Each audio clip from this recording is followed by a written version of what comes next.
My name's Lisa Caserta, and born and raised in Connecticut, all Italian family.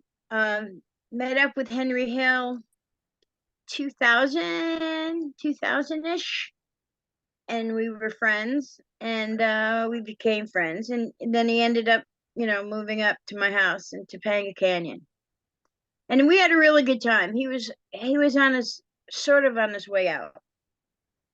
He didn't want to live anymore. So I grabbed him, I dressed him up, put his monkey suit on, and we traveled the country. Actually, the world. We went to Ireland and UK. I can talk about that and some fun things if you want. So you said you met him in the year 2000. How did you meet him exactly?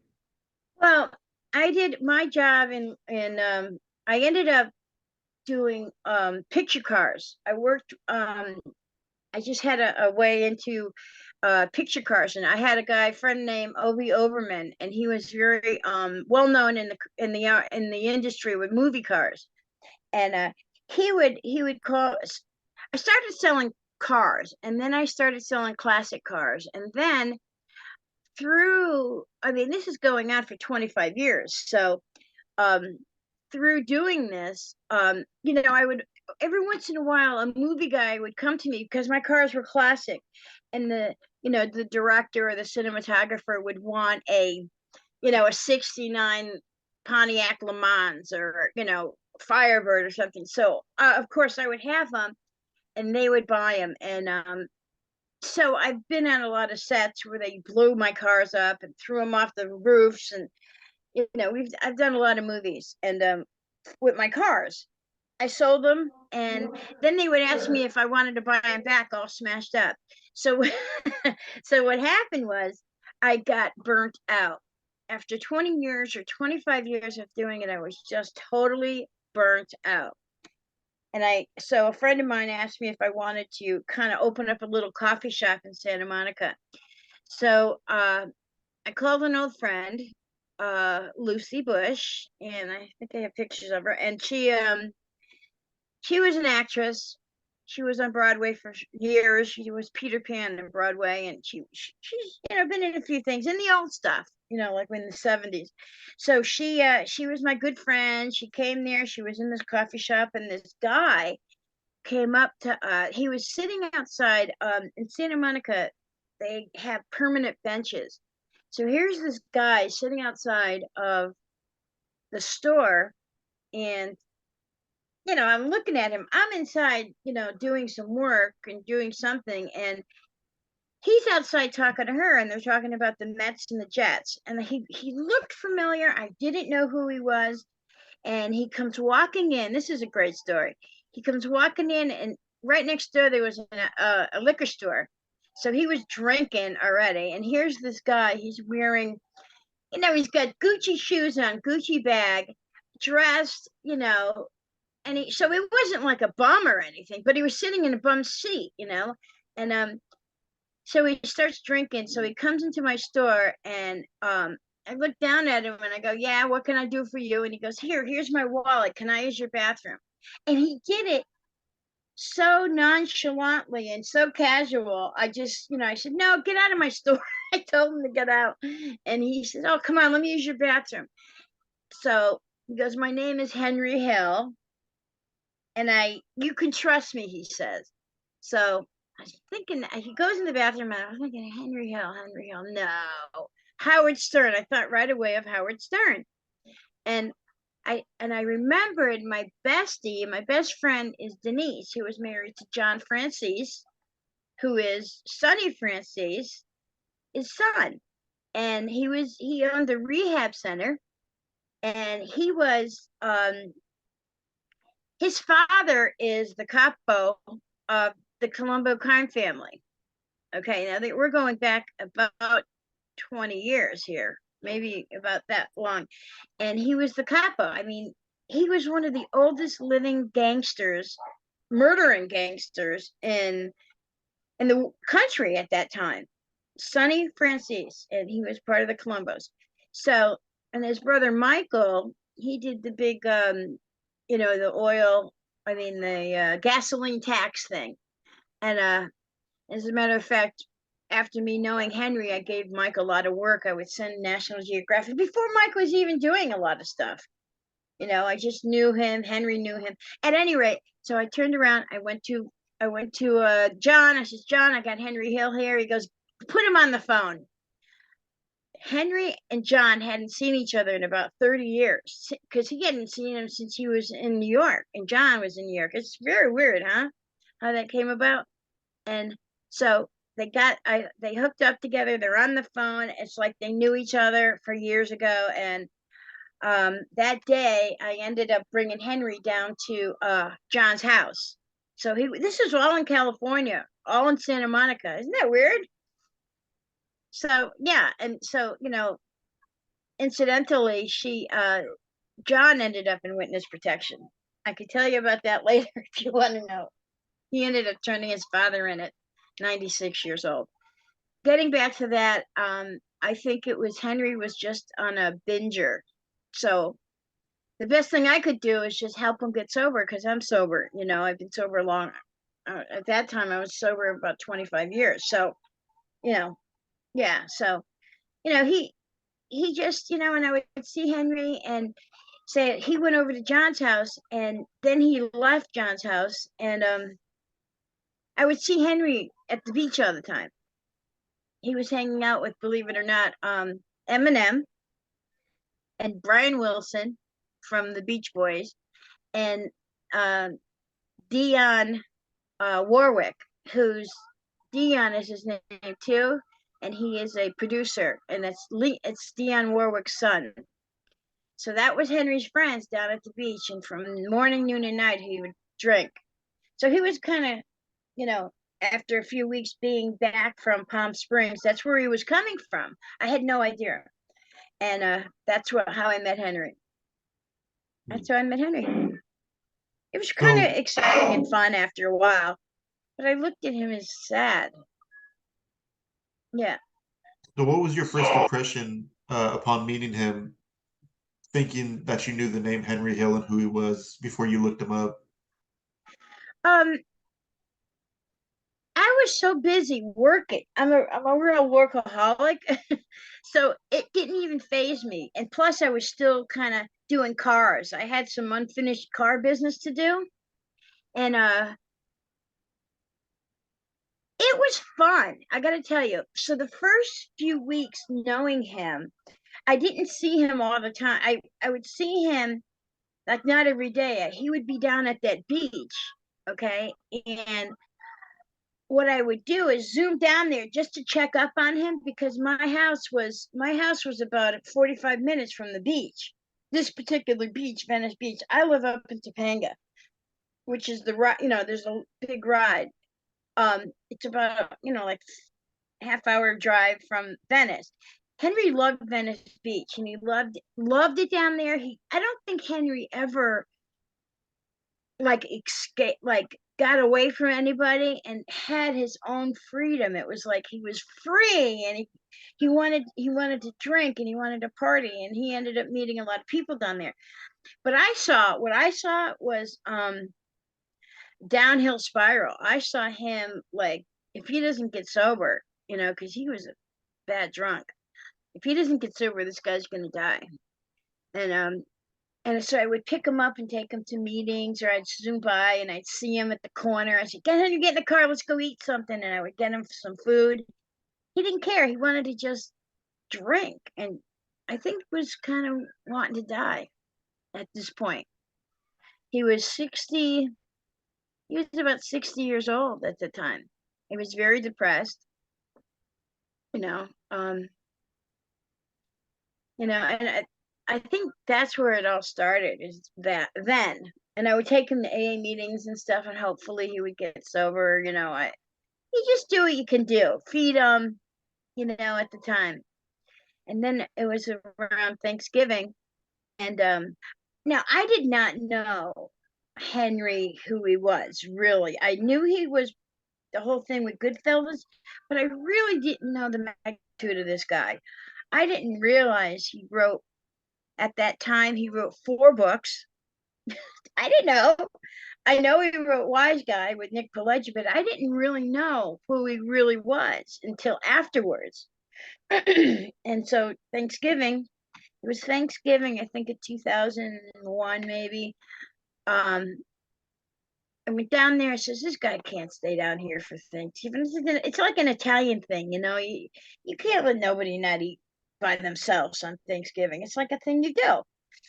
So I picked him up, brought him up to my house. Now we live up in the canyon, so you got to drive pretty far and up mountains. And so you need a car to get in and out of my place, right? So I brought him up there, plopped him down on the couch. I went in my room, went to sleep. My son walked in the front door and said, Mom, what are you doing with this homeless guy sitting on the couch? He had no idea who he was, right? And because I'm just sitting there saying nothing. And I woke up the next morning, got coffee, and him and Nathaniel, my son Nate, and him were outside smoking grass or something. I don't know what they were doing, smoking pot. And they became friends. And it was like a relief for me because now they're connected and they can go do things. And it really turned out well. I they the fans at the time, he had to be, I don't know, 14, 15 years old, and he was doing music. And so the very first, it's so weird, the very first job my son had was working at a pot place. Now this is where pot wasn't legal yet, right? So he would he would go down to this um pot store, but in the pot store they made it out to be like a studio. Get me? So it was like almost a front, not a front, but it was kind of like, you didn't know what it was. Sorry for the noise. Um, you didn't know what it was. It was either a music store or a pot store. So it was just up in the air. So, and there was these two twins, and it would Nathaniel did is he took Henry in to get more pot. I guess you had to have a license at the time or get a prescription from a doctor. I'm not sure how that worked. But I have the original license of Henry's with his picture on it, state of California, whatever. And it's I wish I had it with me. It's up at the house. I'm at someone else's house right now. And so they started palling around, and and then Jamie Foxx got involved with them. I heard Jamie Foxx isn't doing well, but he lived down the street and he was just messing around. He was retired, Jamie Foxx, and he just he won the Oscar for Ray, and so he was into kind of music. So um, he asked Jamie asked my son to go to the house and his house and help him set up a studio. So, and help him. Yeah, and it was kind of cool. So that's where my son really got his start. And then we got Henry in the mix. So it was quite a, kind of eclectic guys, So that's how that happened. Oh, we were just friends at that time. No, and then I think after like a month, he was at the house and he was really a good guy. I would say, what do you do? What do you do for work? Now, you got to remember, my head's working. I was still doing cars. I still had the store down in Santa Monica. So my head was mostly working. I really didn't pay a lot of attention to Henry that much. My son, I kind of pawned him off on my son. But I didn't want Henry to go back on the street. It was very dangerous, for a guy at his age to be out there. He loved to hang out at the beach. That was like his thing. It was like somebody left him alone, and he was like a kid in a candy store. I got to not have to work anymore. I don't have to do this anymore. I can be free and free love. And so yeah, so one day I asked him, I said, Henry, what do you do? What do you do? He goes, well, I don't know. I wrote a book. And then he says, I wrote a cookbook and I wrote this and he wrote 4 books by the time I met up with him. So I didn't know what to do. I didn't know what to do with Henry. So I says, let me see if I can resurrect Henry. And that's sort of, in my mind, that's really what I think I was doing. And not knowing really the magnitude of what I was really doing because I didn't want to sell cars anymore. I couldn't sell another car. It was just I just couldn't do it anymore, and not that they were bad cars. I had some really great cars. I mean, Henry and I have been in some really nice cars that I drove and always took with me because that was the car I had at the time. I was driving at the time. I remember we were in a 1934 Mercedes, and if you go in my canyon, there are like almost 180 degree, corners. One day the door opened. It was a convertible, and the door opened, and I'm holding Henry, and he's halfway out of the car, and I'm holding him. He almost fell out of the car, almost died because he was fucking around drinking. And I mean, there was a lot of you know, close calls. Let's put it that way. So, what was your question? I totally forgot. Well, you basically answered it, but it was your impressions of Henry, but you went on a little bit, which is Oh, totally fine. romantically, it wasn't really like that because Henry, I think at that time, I think Henry kind of wanted to end it all. I really do. And what I would do is, and what I asked him was, I asked him what he did for what he did for a living. I have the hiccups now. What he did for a living, and he said, "Well, I can paint." Right? I says, "Really?" I says, "Come on, let's start painting and let's paint. Let's paint." So I went out and I spent a couple $100 on paint stuff so it would keep him occupied so I could work and he would stay here painting. And that's really what happened with us. I got a couple of videos I can shoot you. They're really cute and of Henry painting. And so he started painting and I put a couple up on eBay, and in a matter of like a half an hour, it was gone for like a few hundred. I think I sold it for like $1,000 or something. I said, "Okay, Henry, here we go. Let's go. This is your new occupation." And he says, "Okay." He didn't really know what he was up to. We didn't know what was going on. We didn't know. And he started to paint, and he did weird stuff like animation, like kid stuff, like young kindergarten stuff. It was young work, it was like young. And that's what we did for about a year. We started selling that.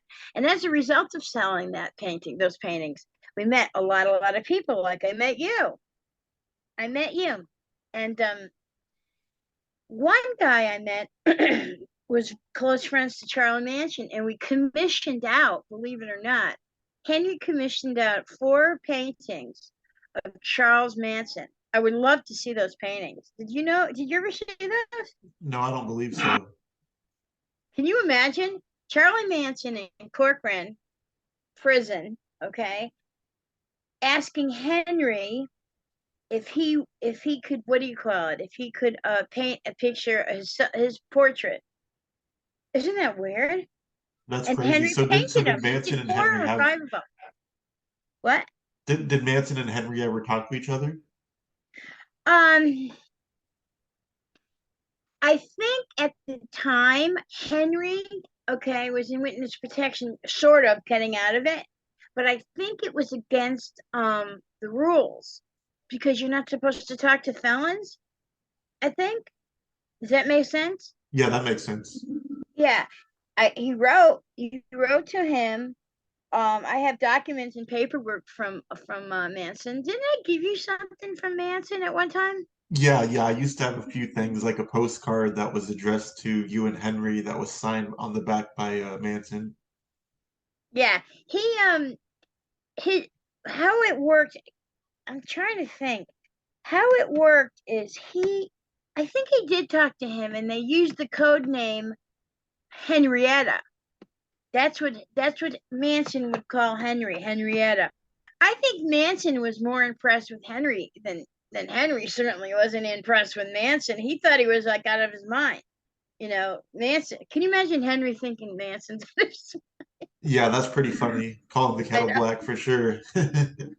Yeah, but Yeah, I remember it was about a 6 month thing going on, and we would get these letters. I think I got a whole pile of them somewhere. I have a storage in Las Vegas that I have a lot of stuff in.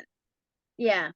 And there was another guy, part of from Texas or something. His name was Kenneth or something, and he was like in the same cell block that Manson was in, and they were friends too. I don't know the whole story. I can't remember. I was more inundated with getting Henry back to work, back to doing things.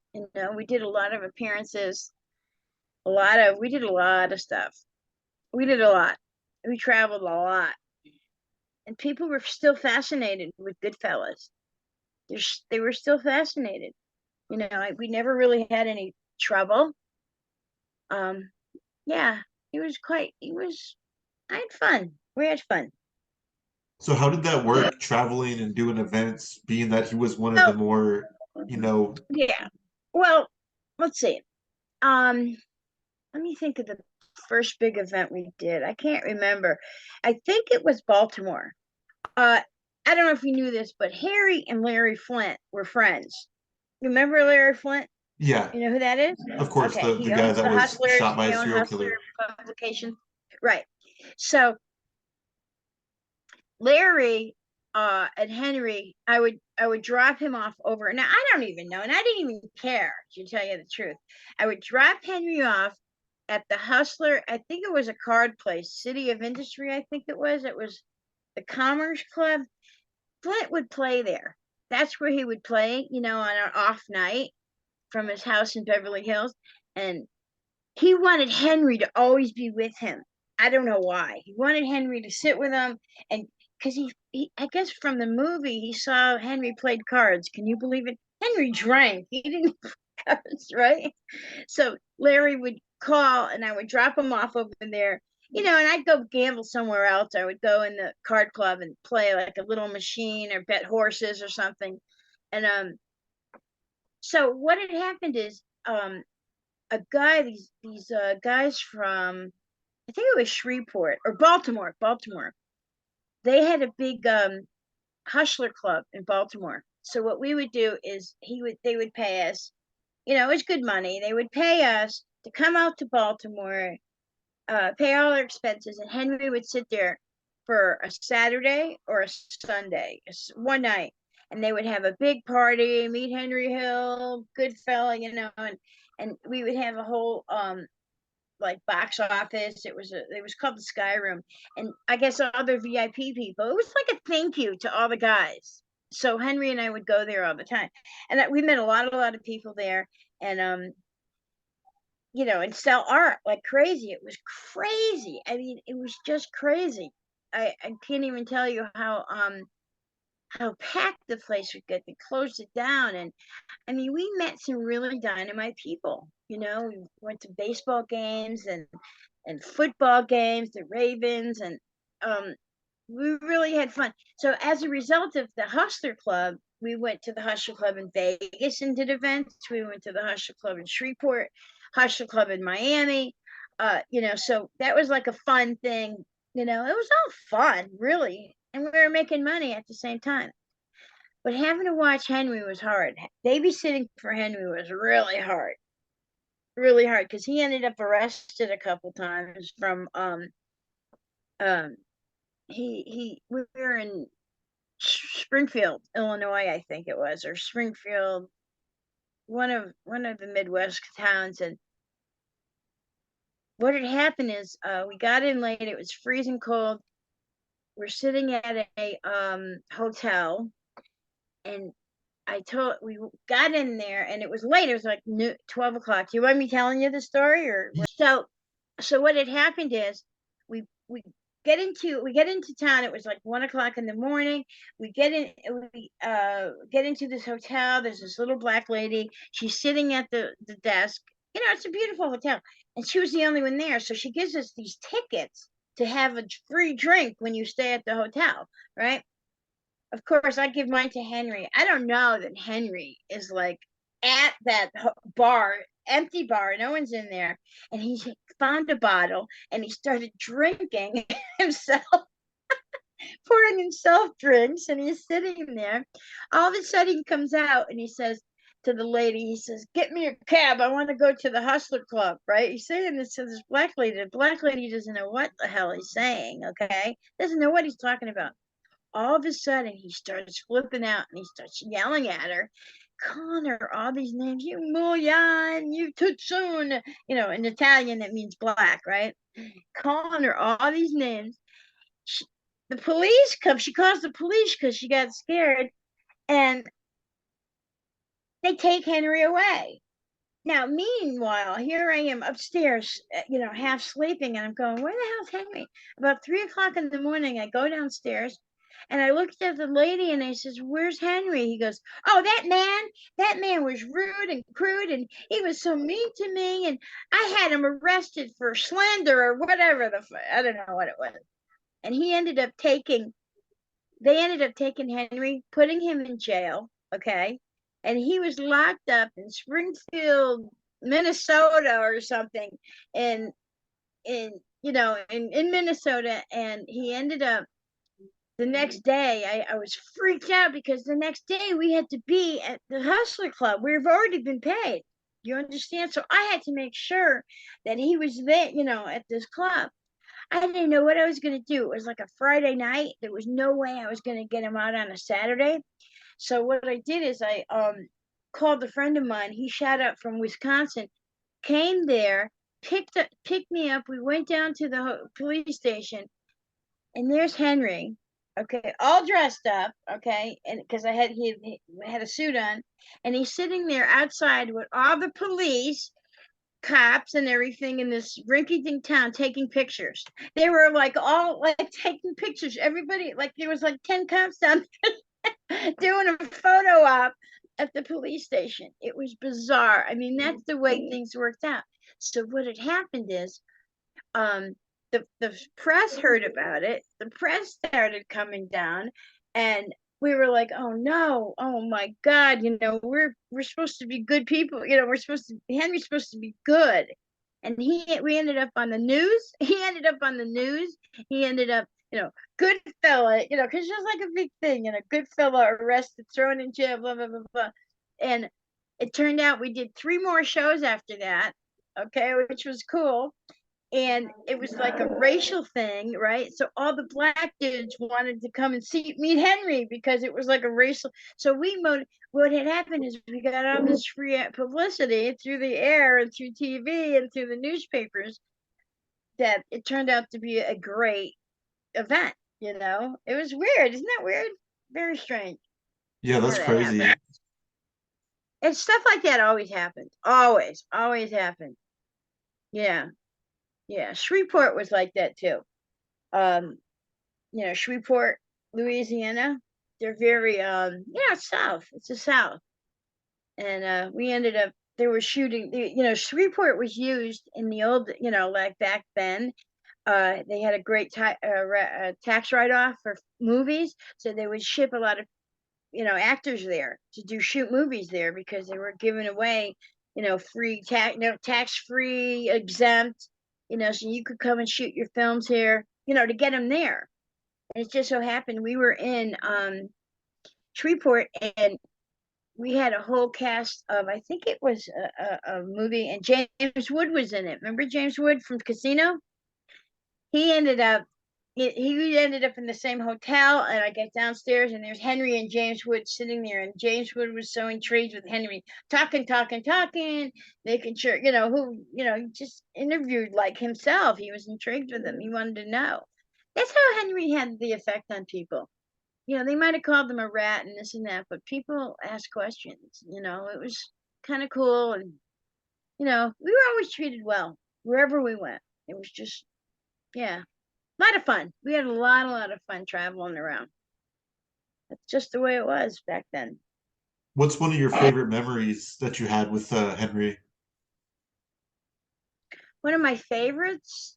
Um, okay, so we were doing an event down in Boca Raton, and we met a great couple, the Kenners, and they were publicity people. And we went to Tampa, and we did a like a little fundraiser and an event at the Tampa Rays Coliseum. I don't know what the name of it is, but it's the Tampa Rays where they play baseball.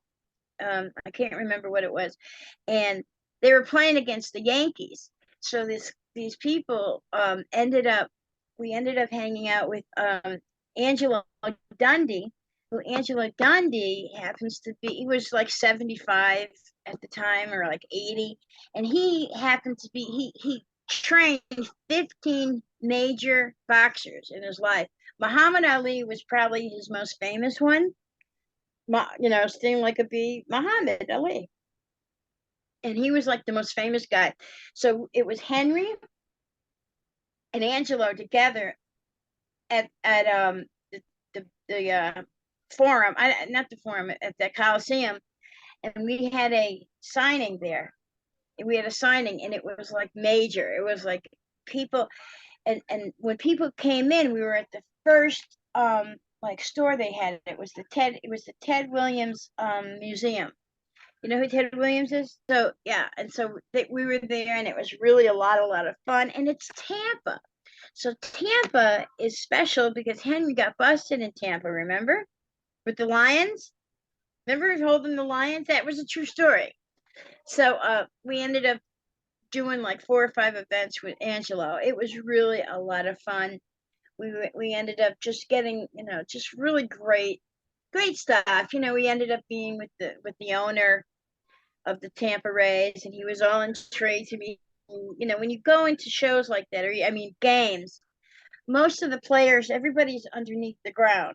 That's how you get in. You go through the tunnels to get in, and so we're walking with the owners, and it was like we had an entourage for this little meek little guy. It was the cutest thing. And then we got Angelo right here with them, and it was like a big, it was kind of historical, if you tell to tell you the truth, because back in the day, Madison Square Garden boxing was big. Boxing was one of the biggest Italian things they did back in the day. There was a lot of money riding on, boxing and ponies, Kentucky Derby. But boxing was major because they didn't have a lot of they had casinos and stuff, but boxing was huge. Football was huge. Baseball wasn't that. I guess it was that big, but it wasn't as big as um boxing. Boxing was more of where these mob guys made a lot of money on. Yeah. So you can imagine these guys talking, and they had all these secrets about everything. Everything. They knew everything. It was like being in the old time. And of course, with Tony Montana. Tony Montana. Remember Tony? You went to see him, didn't you? Yeah, I did. A few times I did. He is a great guy. He was such a great guy. You know, sometime, I don't know, it was maybe in the early couple of years after we were together. Denny Griffin Denny Griffin, he's a writer, and don't forget, Henry was in witness protection, so that was major. And Denny just so happened to start writing books with Frank Collada. Frank Collada was also in witness protection. Okay, so I had no idea. I don't know anything about witness protection. What do I know? We're Italian. We don't know people like that. They rat. And so what had happened is Denny wouldn't allow Henry and him together, Henry and Frank together. I don't know why. I think Frank was weird about it because Henry, in a way, was bigger than Frank was as far as Italians and movies is. He really was. Um, just because Frank, he was the consultant for Marty Scorsese and everything, but Henry was the real guy. The movie Casino wasn't about Frank; it was about Rothstein. It was about him. De Niro's character, um, and of course, Ray Liotta was with Henry. So and they're both Scorsese movies. They both were written by Nick. Um, so they were major at the time. Who knew what was going to happen? Who knew the the magnitude of both movies? You know, besides The Godfather, Casino, and Goodfellas, and Bronx Tale are like the top movies. For gangster movies. That's what they say. That's what I see all the time. So, um, that was probably another big event that we got Henry, Frank, and Tony together. I formed a company called they were the original gangsters. They were. Formed a company, me and another guy, and the other guy paid for a lot of stuff, and he put up money all the time. His name was John. That's what he said his name was. Come to find out, our promoter ended up being shady and ended up going to jail. We had no idea who he was. And I ended up with, the company. So it was like, okay, come on, Frank, come on, Tony, we're going to go do this and go do that and go do this. And we traveled around doing that. It was a real good fit because all those guys, two from Chicago, one from New York, they were two different families, but they were fucking tight. They were really, really tight. They had stories. They knew everything. Everything collaborated really well. I wish I had taped more. I wish I had videoed more. Did you ever come out to Vegas and come to any of the shows? No, I never went to any of the shows, but I met Tony and we hung out. We went to his favorite restaurant and he took me up to Oh, his yeah, Peppermill? penthouse and it was a really good time. But I never did go out to any of the events, unfortunately. I think those were before I knew who Tony Yeah, Montana yeah. was. It was a lot of fun. We had fun. It was all fun. You know, it was like a total routine. What I had to do, where I had to go, what casino I had to be at. And we did a lot. We did a lot for as long as we could. As long as Henry was alive. We were in and out of Vegas all the time. We opened up the Mob Museum, by the way, in 2011, and it was. I think if Henry, Tony, and Frank were there, I don't think it would have been that great because the only people I think that showed up was you know, Goodman, Mayor Goodman and his wife, you know.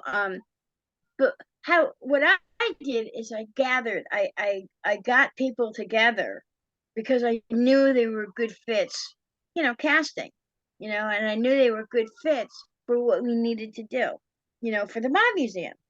It was just a great time. It was a great time, and I think it's a nice place, the Mob Museum. You've been, haven't you been Yeah, there I've with been a few Tony? times. Yeah, I like it. Yeah, yeah, it's fun. And I actually found pictures. I'll shoot you the pictures of us at the museum with Henry and yeah, I could shoot you some pictures of those of the time. And then next door they always had restaurants and bars, and they were always like they made it right, you know. They paid an awful lot of money for that place. They said they spent over at the time $1 million was a lot, but I think they spent more than $1 million. I think it was a few million to get that Right. going. It was a great building, and I'm Right. still when I call, they know who I am. They let me in. I let people in. I give them discounts to go anywhere they want. I've done quite a few events there. Book signings and stuff. Great people. I've met a lot of good authors. Writers.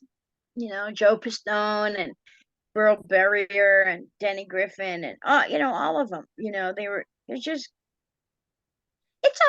it's a whole movement. Mob stuff is big as ever right now. I don't know if you know that, but it's still happening.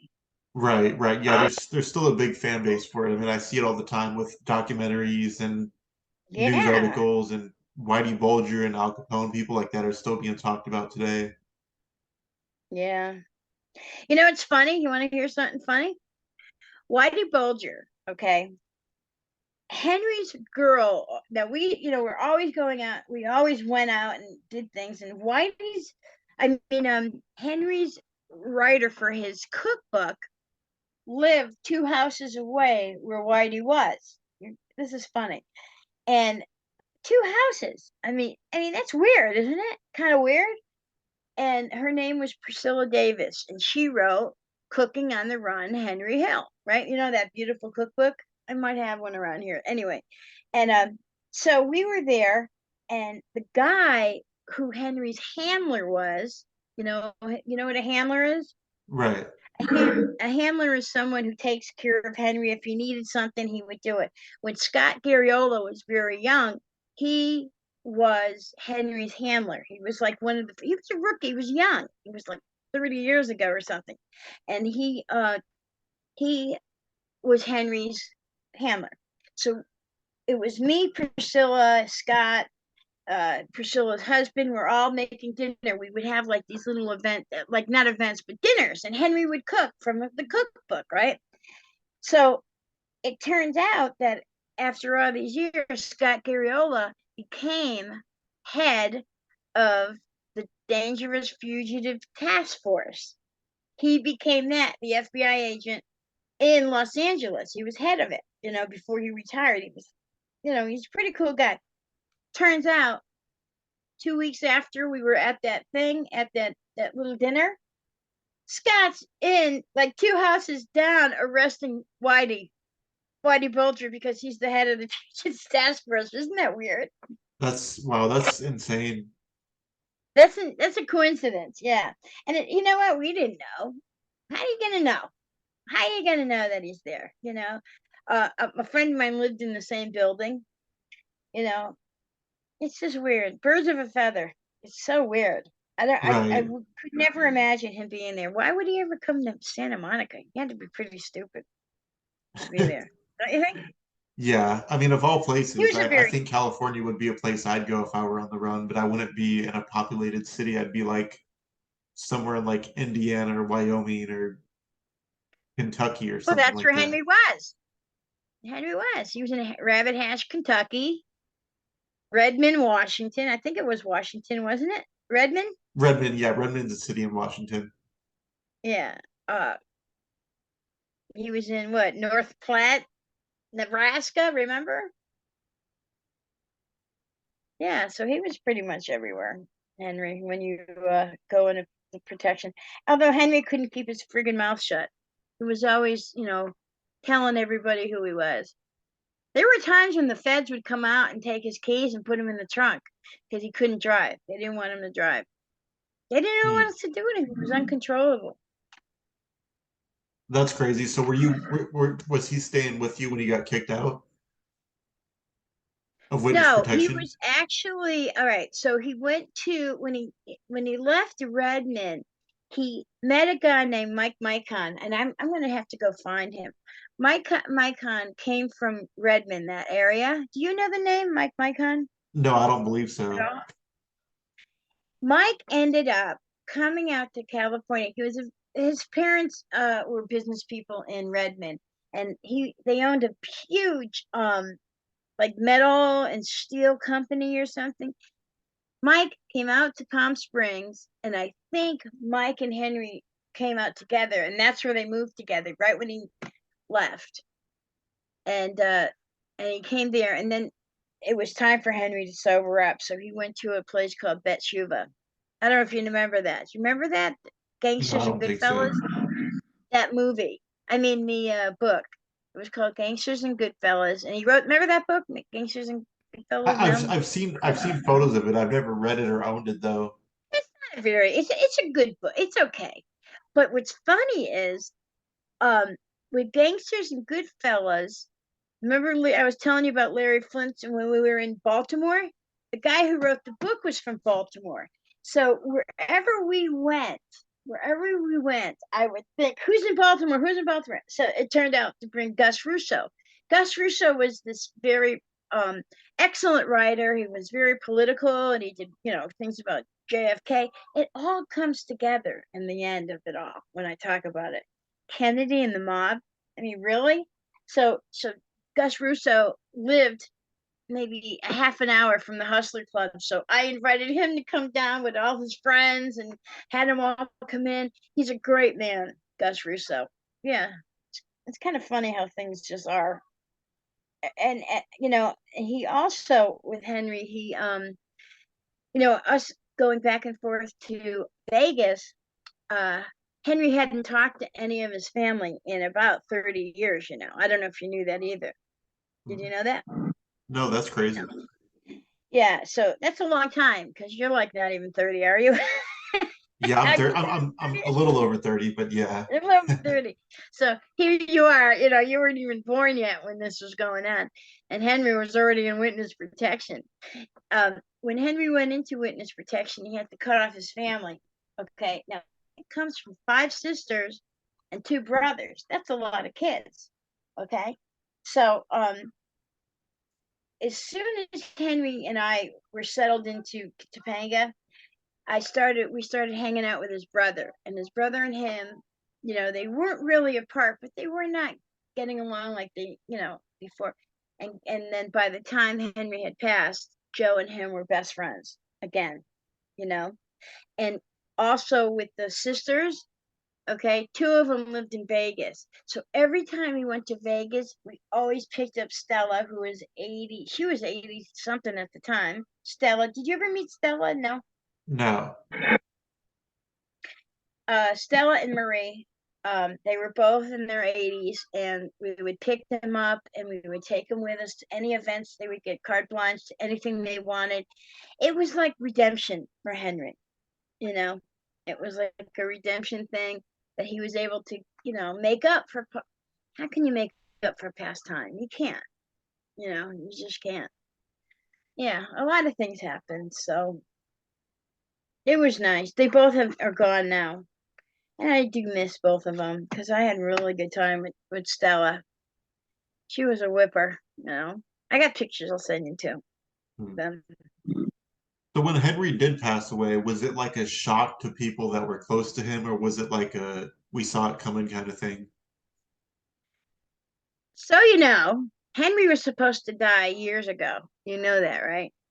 Years ago. He was Henry had 10 lives, not 9, 10, maybe 20 lives. Now he's been shot at a couple times and um no, it wasn't a shock. Henry smoked a lot. You know, his heart. His whole family's heart was no, you know, their hearts weren't strong. I think his mom had a bad heart too. You know, but they all repaired all the hearts. Everybody, I think Joe had open heart surgery. Henry had open heart surgery. Two of the girls had open heart surgery. So no, it wasn't a surprise. You know, Henry, come on, look at that guy. He's been Right. through a lot. Yeah, Did he have a funeral? Like, did any of the old we mobsters had come a into his big. funeral? Or We had a yeah, we had a big funeral. We had a we had a celebration of life at this woman's house. Her name is Georgia Durante, who she's a mob wife, a real one, and she's in Toluca Lake. She has a big home, and we had a beautiful gathering there, and a lot of Henry's old friends showed up, and the kids showed up, and it was quite nice actually. Yeah, it was you know, like local celebrity people that know that were in show business who you know older. They're all were older people. So I mean, people you wouldn't know, you know, showed up. Just older people. And right, you know, Henry was loved. Henry was really loved. His kids were there. You know, the only one that didn't come up was Karen. You know, it's a little dangerous. I think she still worries. She still worries about things. And that was another thing. I Henry hadn't seen Karen in over, I'm gonna say 30 years. 30? We were doing an event down in Boca, and I called Karen and I called uh Gail and the son, and I told them all that we're coming down. This was back in maybe 2009, maybe 2009. And I said, we're all coming down. We're doing a couple events. Please come. Please, everybody come. I want you to come and come have dinner with us. And, you know, we would go to different places for dinner, but we were doing a big Goodfellas thing. and the showing. I mean, a meet and greet. And I remember going into the house. I was a little nervous, and it was a beautiful home. I can't say where. And there she was, Karen. She is beautiful. She's absolutely gorgeous. Still looks wonderful. Still gorgeous. Okay, she really, really is. And I walked in the house, and I'm a little uncomfortable. But Henry, I think, was more nervous. Hadn't seen her in 30 years. Hadn't seen Gail in about 20 years. Isn't that kind of weird? We walked in. I'm sitting at the kitchen table, and they decided to cook. They were cooking sauce, stir the sauce, Mikey. They're cooking spaghetti sauce together in the kitchen, and I'm sitting there going, I mean, this was almost 15 years ago, and I'm just going, oh my God, this is too weird, because it was just like the movie. Remember, they were cooking sauce at the end of at the movie, Right. and Henry told Mikey, stir the sauce, Mikey. Henry was he was doing the same thing at the movie. I don't even think Henry saw the movie that many times. He didn't even saw I don't think he even seen himself, but they were doing the same thing in in the movie that they were doing in the kitchen. Same thing. I'm going, oh, this is too weird. But it was very cool because there was a lot of tears, there was a lot of crying, there was a lot of hugging. And at the end of Henry's life, he ended up being very close to all of his family members, all of them, which is cool. He's very proud of his son.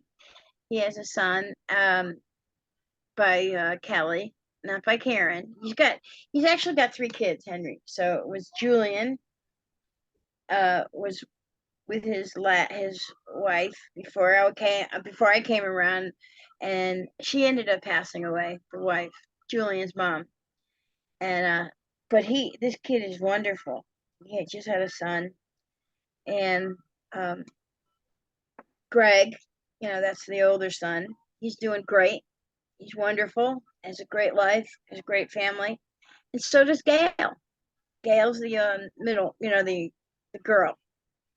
It's so funny. I was at a little dinner party last week, and we're talking about. I met a guy his name's Louis. There's like 25 people at this place, and so we start talking, and I said, "Oh, you're from New York?" He goes, "Yeah, I'm from Brooklyn." And then I moved up the Upper West Side. Oh, when you live up in the West Side of New York, that means you got successful and you made a little money and you can afford a great place, right? Because it's expensive in New York to live. Turns out that this guy was in the movie Goodfellas, this young guy, okay? And he happened to be sitting next to Gail in the movie because Gail was in the movie. Did you know that? No, I didn't. That's crazy. Henry's daughter was in the movie. That's how she got her SAG card, I believe.